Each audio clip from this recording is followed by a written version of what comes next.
Ô Caio, essa pergunta aqui é outra, antiga, mas é porque tem gente nova. Vamos lá. É importante. Caio, não tem um pingo de medo da morte, ou seja, da minha morte. Mas eu tenho de deixar os filhos. Isso. Mas receio e me bate um certo desconforto em pensar na morte das minhas filhas, esposa, dos meus pais. Isso seria algo dentro de um sentimento normal, cara? Dentro de mim? Muito obrigado. Aí ela está vivendo a experiência. É um cara, é um ele amigo, está vivendo a experiência do indivíduo que ama com egoísmo bondoso. Egoísmo bondoso. Porque a morte dele, ele disse que não é problema para ele, né? Não, para ele não. A dele não. Não, agora se dele morrer um filho dele, uma dele. filha dele, a mulher dele, os pais dele, aí ele entra em crise. Né? A dele não.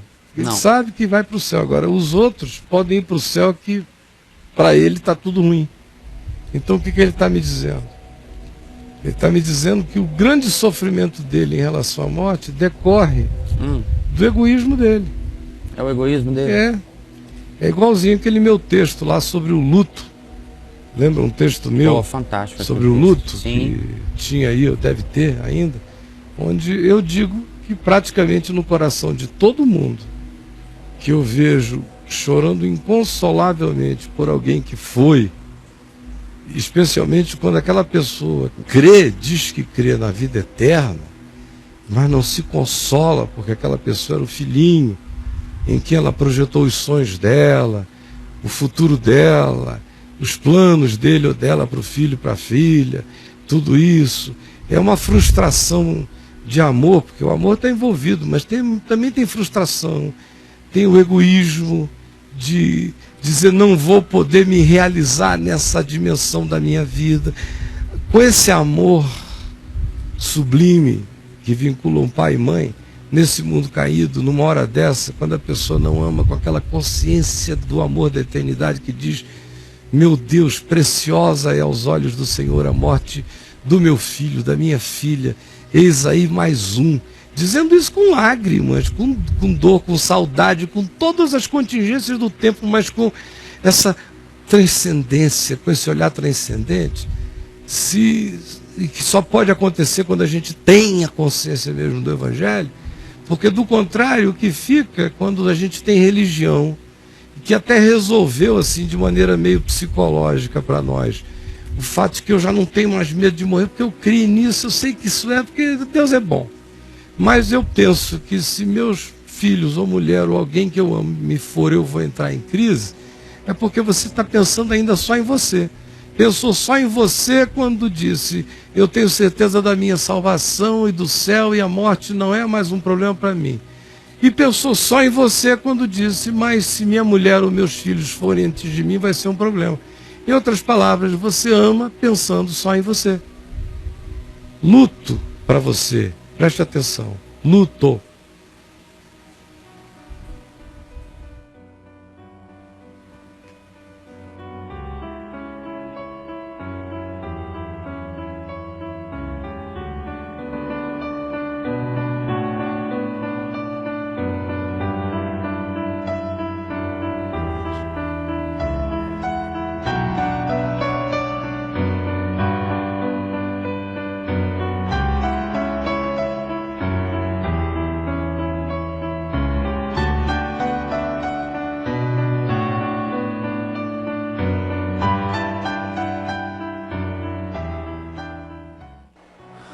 Do meu ponto de vista, Adão não deveria ter pecado. Caim não deveria ter matado Abel. Os filhos de Caim não deveriam ter construído Babel. Cão não deveria ter abusado da nudez do seu pai. Abraão não deveria ter gerado filho de sua serva Agar. Jacó não deveria ter enganado Esaú. E nem Esaú deveria ter trocado a bênção por um prato de lentilhas, lentilhas, lentilhas. Os filhos de Jacó não deveriam ter traído José. Moisés deveria ter entrado na terra prometida. A filha de Jefté não deveria ter sido morta no voto do pai. Sansão não deveria ter morrido daquele jeito. Davi não deveria ter surtado nunca e por isso não deveria ter perdido filho nenhum. Isaías não deveria ter sido cerrado ao meio. E a mulher de Ezequiel não deveria ter sido morta como uma parábola para ensinar os incrédulos. Oséias não deveria ter sido tão infeliz no casamento. Os inocentes deveriam ter sido poupados em todas as chacinas. Nenhuma criança deveria ter morrido pela ambição dos adultos. Nenhuma mãe deveria ter comido seus filhos novos da fome. João Batista deveria ter vivido vida longa e honrada, ao invés de acabar sem cabeça em razão de uma bundinha bonitinha. Jesus, o Verbo, a Palavra, não deveria ter sido morto. A ressurreição não deveria ter sido tão discreta. Os apóstolos, como Tiago, irmão de João, não deveriam ter sido mortos por nenhum capricho, e todos foram. Paulo não deveria ter sido morto justamente quando os cristãos mais precisavam dele. Milhares de testemunhas também nunca deveriam ter morrido uma morte sem sentido banal, enquanto os maus prosperam, enquanto a injustiça foge do juízo, enquanto a verdade é pisoteada. Sim, entregue na minha visão mais egoísta do que eu mesmo consigo discernir a profundidade do egoísmo, eu poderia consertar o mundo, impedir todas as injustiças, ajudar Deus a ser Deus. Determinar o melhor para o mundo, para os meus filhos, para a minha vida, enfim, eu, entregue a mim mesmo, seria tão cheio de boas ideias que ninguém que eu amasse morreria. E se morresse, seria com o meu consentimento, entendimento, compreensão e apoio a Deus na sua soberania. Ah, se eu fosse o Deus desse mundo, ninguém morreria. Ou então ninguém que eu gostasse. E da minha casa, certamente ninguém morreria. Não enquanto eu estivesse vivo. Eu, todavia, há muito tempo aceitei e vi que de fato não vejo. Percebi que de fato não discerno, constatei que o meu melhor amor é ainda por mim mesmo e por meus sonhos. Aprendi que meus amores são meus e por minha causa, pois morre o vizinho e não sinto. Morre o jovem da esquina e logo esqueço. Milhares são vitimados e eu apenas lamento. O mundo acaba em vários lugares da terra e eu agradeço que não seja aqui. E aqui é onde moro, vivo, e aqui não posso conceber que aconteça o que no mundo inteiro acontece. O que não dá é para sofrer em nome de quem se foi, sofrimentos que ele não está sofrendo mais. Você queria vê-lo feliz, tendo filhos, se realizando profissionalmente, mas esses são os seus sonhos que um dia foram os dele. Agora já não são, são apenas os seus sonhos por ele e para ele, seus. É claro que a dor é indescritível e ninguém pode dizer que eu não conheço tal dor. Mais de uma vez. Como um pai que perdeu um filho, como um filho que perdeu um pai, como um irmão que perdeu um irmão, como um amigo que perdeu vários amigos, que eu digo que os meus sentimentos seriam todos como os seus, se não fosse o fato que eu discerni faz tempo que a maior dor dos enlutados é ainda o egoísmo pelo outro, cuja alegria está plena.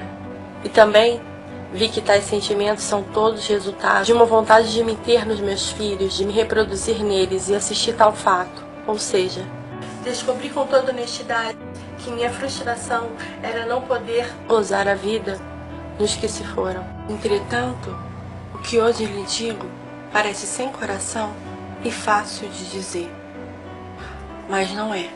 O que é então que me faz dizer o que eu digo? O que posso lhe dizer é que somente a transcendência da fé que se projeta para a vida, somente tal poder pode nos fazer vencer tal dor.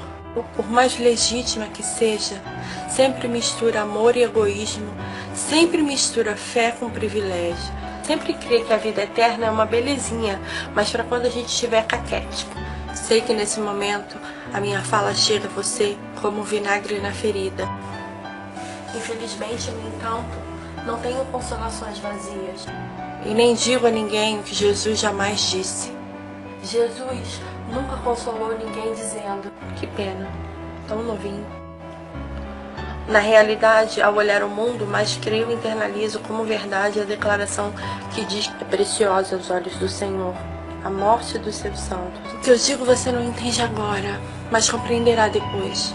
É justo e sadio chorar pelos amados que se foram. O que não é certo é perguntar por quem no mundo que mata tanta gente todos os dias, gente que amamos também não possa vir a morrer. Ele apenas disse: se não vos arrependerdes, todos igualmente perecereis. O fato é que Jesus não tem misericórdia e pena por ninguém que esteja partindo desse mundo para a morada do Pai. Você teria? Sinto saudade e choro, abraço as memórias, beijo os meus amados que se foram todos os dias, mas não os traria de volta se pudesse. Sim, jamais desejaria a ele tal maldade de tê-lo de volta a esse mundo, uma vez que dele estão livres para sempre. Quando se amará a eternidade ainda vivendo neste mundo? Será que um crente só celebra a eternidade quando o câncer já comeu tantos órgãos que a dor é tão desesperadora que a pessoa quer ir para Deus, não por Deus, mas apenas para ficar livre da dor? É mesmo assim? Deus é apenas uma alternativa ao desespero da dor sem cura neste mundo? Se é assim, então Deus não é amado por nós. Chore, chore, chore, pois dói demais. Mas chore enquanto vê os que se foram em glória. E portanto, ao chorar, chore por você, não pelos que se foram, posto que se eles te vissem lamentando a glória deles, eles lhe diriam: ei, você não viveu para a minha felicidade? Então por que se entristece com a minha plenitude em Deus?